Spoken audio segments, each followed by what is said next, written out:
Chairman साहब, मैं सिर्फ आपसे ये कहना चाहता हूँ कि मैं सुन्नी हूँ, सुनता ज्यादा हूँ, बोलता कम हूँ, लिहाजा मेरे बोलने में रोकिए ना, बोलने दीजिए। आज आप फिर आपके पार्टी से कोई बोल नहीं पाएगा। अच्छा, मैं आपसे हाँ कि सुनता हूँ। नहीं, उनके यू भी मोहतरमा, महसूस हमें होता है ये दौर तबाही है, शीशे की अदालत है, पत्थर की गवाही। मोहतरमा, 15 अगस्त सन 1947 के बाद 6 दिसंबर सन 1992 का हादसा सबसे बड़ा हादसा है।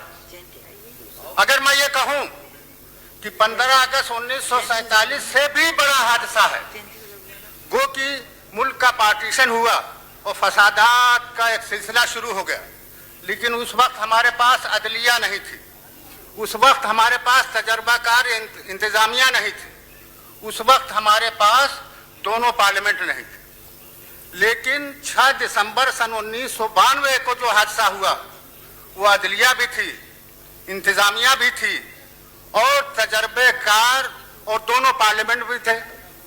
सुप्रीम कोर्ट में बयान हल्फी दाखिल की गई कि बाबरी मस्जिद का जरा भी नुकसान नहीं किया जाएगा। दोनों आवानों में ये एतमाद दिया गया कि जरा भी नुकसान नहीं होगा। सरकार की तरफ से भी कहा गया कि जरा भी नुकसान नहीं होगा। पब्लिक स्टेज से कुछ दूसरे रहनुमाओं ने यहां तक कह दिया कि अगर बाबरी मस्जिद पर कोई हथौड़ा चलेगा तो मेरे सर पर चलेगा। लेकिन उसके बाद 6 दिसंबर को क्या हुआ?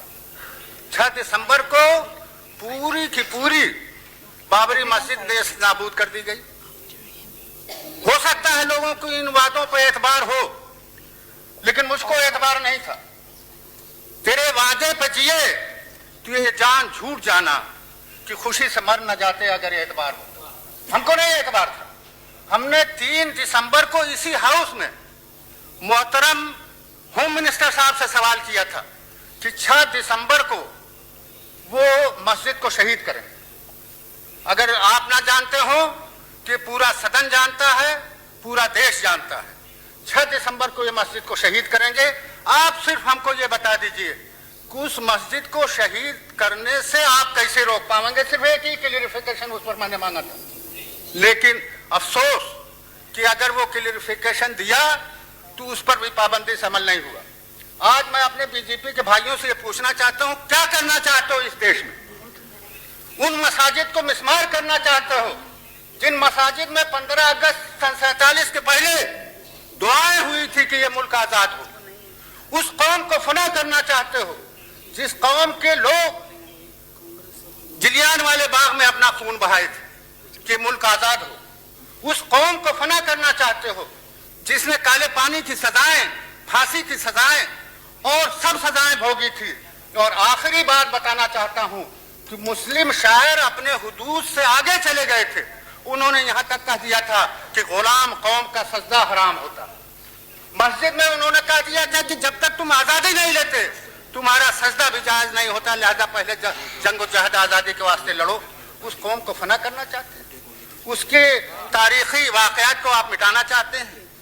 आप तारीख पर नजर डालिए, एक बहुत बड़ा बादशाह जिसको सबसे बड़ा बादशाह कहा जाता था मुगल पीरियड का, उसने एक मजहब इजाद किया, नहीं पनपा। उसने इलाहाबाद को अकबराबाद कहना चाहा, वो नहीं हुआ। आप किस बलबूते पर तारीख बदलेंगे और नाम बदलेंगे और इबादत गाहों को आप गिराएंगे? आप यकीन जानिए कि तारीख ये शाहिद है कि तारीख को मिटाने वाला खुद मिट जाता है और तारीख नहीं मिटती। लिहाजा आज भी जरूरत है कि हम अपने तारीखी वाकयात को न भूलें। मोहतरमा, एक बात सिर्फ अर्ज करना चाहता हूं, आज 15 अगस्त सन 47 में एक कीमती चीज हमारे पास बाकी थी, वो था एतमाद रहनुमाओं का। पंडित नेहरू का और लोगों का एतमाद था, उस पर कौम ने पूरा भरोसा किया था। आज हम परेशान हैं अपने जिले में जाने के वास्ते। लोग पूछते हैं किस बात पर भरोसा किया जाए। आज वो एतमाद टूट गए। आज एतमाद नहीं है। आप कैसे ये फिजा बहाल करेंगे? आप कैसे मुल्क को तामीर और तरक्की की तरफ ले जाएंगे?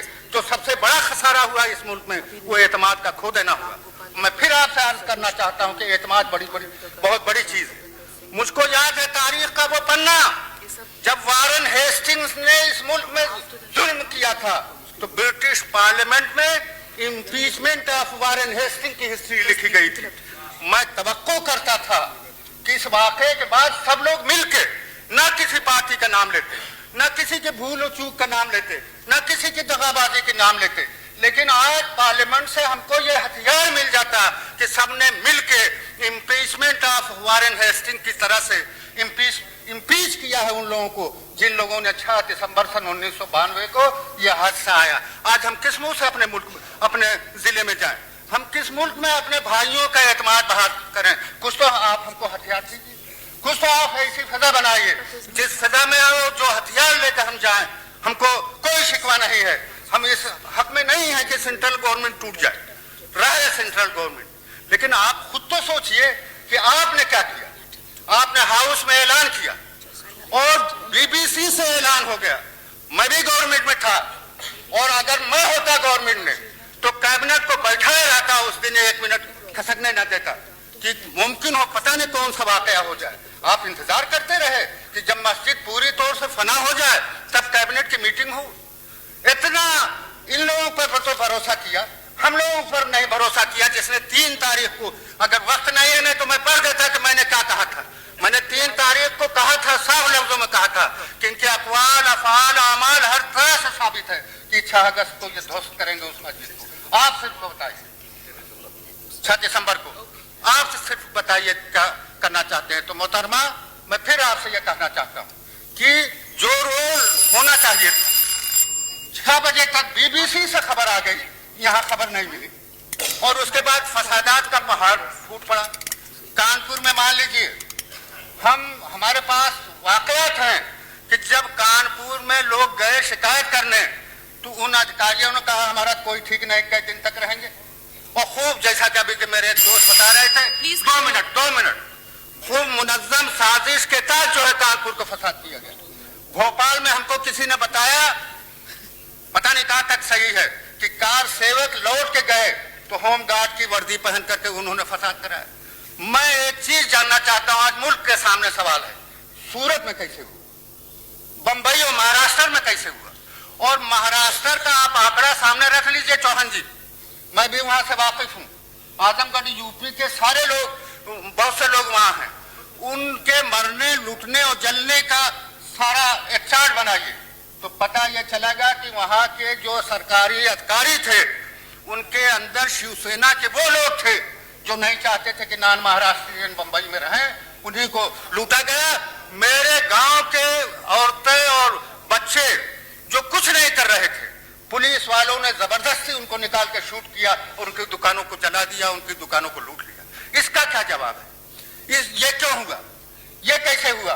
बीजेपी वाले हमारे मुखालिफ थे, बीजेपी से हम उम्मीद नहीं कर सकते थे उनकी सरकारों को, और आपने बीजेपी को जो डिसमिस किया वो ठीक किया, मैं इसको कहता हूं, मगर देर में किया। अगर आप 15 नवंबर को डिसमिस करके सब चीज अपने हाथ में ले लेते, आप सोचेंगे और सरकार में भी रहेंगे। सरकार में तो वक्त से अगर कोई फैसला किया जाता है तो उस पर अमल सही होता है। अगर सोच के ये करेंगे ये करेंगे ये करेंगे तो जाहिर बात है उसका वही असर होता है जो आज इस मुल्क के अंदर हुआ। तो मैं बस आखिरी बात, एक बात ये कहना चाहता हूं कि आप सिर्फ ये बताइएगा कि महाराष्ट्र और सूरत में जो टॉप के अधिकारी हैं वो आज सस्पेंड हुए कि नहीं?